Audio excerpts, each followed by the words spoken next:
महाभारत युद्ध में प्रकृत योद्धा किए थिला श्री गुरु शिक्षा चैनल को आपण मान स्वागत।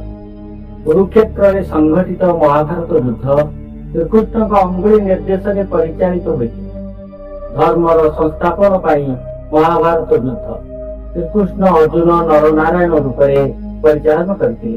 महाभारत युद्ध में प्रकृत योद्धा किए थिला कर्ण ना अर्जुन?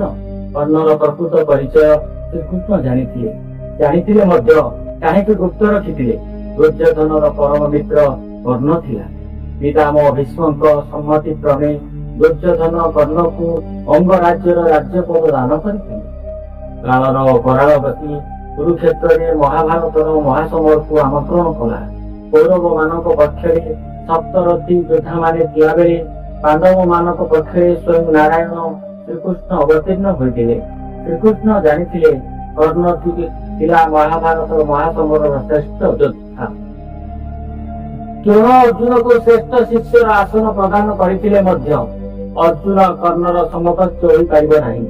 श्रीकृष्ण अर्जुन रथर सारथी होई प्रति मुहूर्तरे अर्जुन को मृत्यु मुखर बंचाई।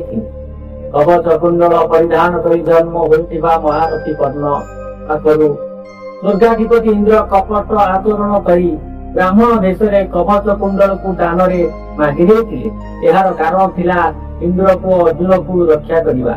शिव एवं विष्णु सुरक्षा कवच नीलबाण और भुजबाण कर्ण को प्रदान करथिले। अर्जुनर सुरक्षा पाई महाभारत युद्ध समय स्वयं श्रीकृष्ण छलना करी नीलबाण और भुजबाण को दान हिसाब से मागि देथिले। एहार कारण मध्य थिला अर्जुनर सुरक्षा। निरस्त्र अवस्था कर्ण को हत्या करी श्रीकृष्ण कर्णर मनोरथ पूर्ण करथिले मध्य अर्जुनर सुरक्षा थिला प्रकृत उद्देश्य।